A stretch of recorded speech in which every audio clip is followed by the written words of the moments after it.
Hello everyone, welcome you all on my YouTube channel Shubh online classes. और इस video में हम discuss करेंगे नेशनल इनकम के इम्पॉर्टेंट क्वेश्चंस। इसका ऑलरेडी एक वीडियो हमने दे रखा है और ये इसका सेकंड पार्ट है। तो यहाँ पे हम सेकंड पार्ट में कुछ अच्छे और इम्पॉर्टेंट क्वेश्चंस की बात करेंगे। स्टार्ट करते हैं क्वेश्चन नंबर 1 से, जो कि है which of the following is included in compensation of employee. इनमें से कौन सा है जो इंक्लूड होता है किसी भी एम्प्लॉय को जब हम कंपनसेशन देते हैं तब। Option number A, dearness allowance. Option number B, tools given to employees to be used during work. Option number C, payment by insurance company to an injured employee. Option number D, contribution by employee to provident fund. इसका जो right option होगा वो होगा option number ए, dearness allowance. Question number 2 है GDP MP is equal to 1000 and subsidy is equal to 50, then GDP FC will be।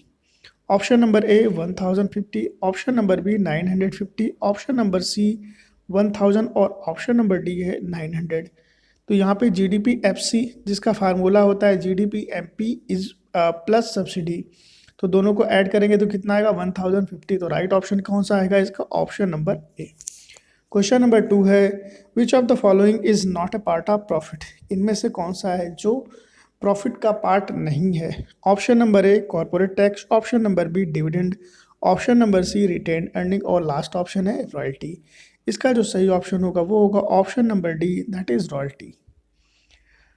Question number 4 है income method is also known as. Income method को हम और किस नाम से जानते हैं। ऑप्शन नंबर ए है distributive share method, option number B है income disposal method, option number C है इंडस्ट्रियल ऑरिजिन मेथड और ऑप्शन नंबर डी है none of these.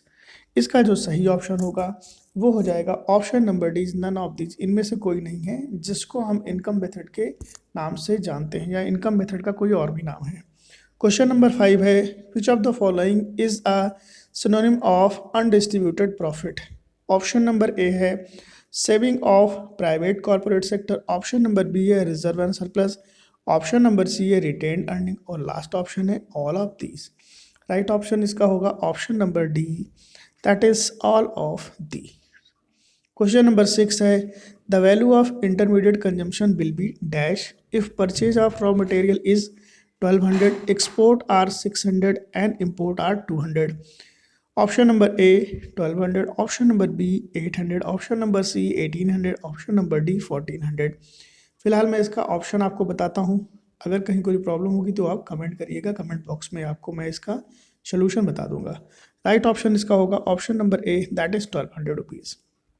Question number 7 है which one is included in national income. इनमें से कौन सा है जो नेशनल इनकम में इंक्लूड होता है।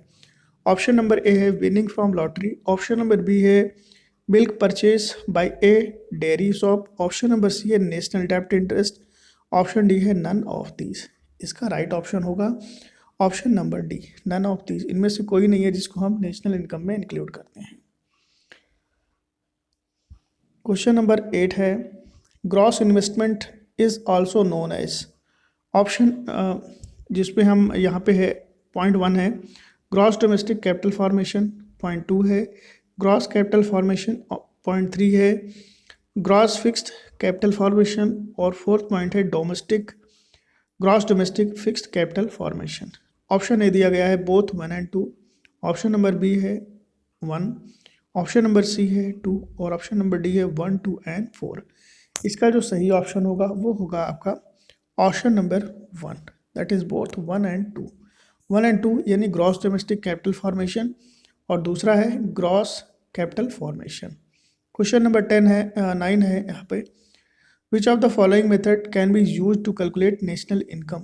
इनमें से कौन सा मेथड है जिसको हम यूज़ करते हैं नेशनल इनकम को कैलकुलेट करने में। ऑप्शन नंबर ए है income method, option number B है expenditure method, option number C है वैल्यू एडेड मेथड और लास्ट ऑप्शन है ऑल ऑफ दीज। तो यहाँ पे इन तीनों ही मेथड को हम यूज़ करते हैं जब हम नेशनल इनकम को कैलकुलेट करते हैं। तो राइट ऑप्शन होगा इसका option number D. Question number 10 है commodity service method is another name of. Commodity service method जो है इसको हम और किस नाम से जानते हैं। ऑप्शन नंबर ए है expenditure method, option number B है income method, option number C है वैल्यू एडेड मेथड और लास्ट ऑप्शन है नन ऑफ दीज। तो इसको हम जो जानते हैं दूसरे नाम से उसका नाम है value added method. Question number 11 है distributed profit is also known as option A corporate tax, option B dividend, option C retain earning और लास्ट ऑप्शन है नन ऑफ दीज। इसका जो सही ऑप्शन होगा वो होगा आपका option number B dividend. Question number 12 है if a farmer sell wheat to miller for 500 and Miller sell flour to baker for 700 and baker sell bread to customer, यानी bread जो बना के भेजता है वो कस्टमर को 1000 रुपीज़ में, then total value added by miller and baker is option number A 500, option number B 300, option number C 1700 और लास्ट ऑप्शन है 1200। फिलहाल मैं इसका आपको आंसर बताता हूँ और अगर आपको कोई प्रॉब्लम होती है तो आप कमेंट करिएगा, वहाँ मैं कमेंट बॉक्स में इसका सोल्यूशन आपको बताऊंगा। राइट ऑप्शन होगा इसका ऑप्शन नंबर ए 500 रुपीज़ का। क्वेश्चन नंबर 13 है which of the following is a part of expenditure method, इनमें से कौन सा है जो एक्सपेंडिचर मेथड का पार्ट है।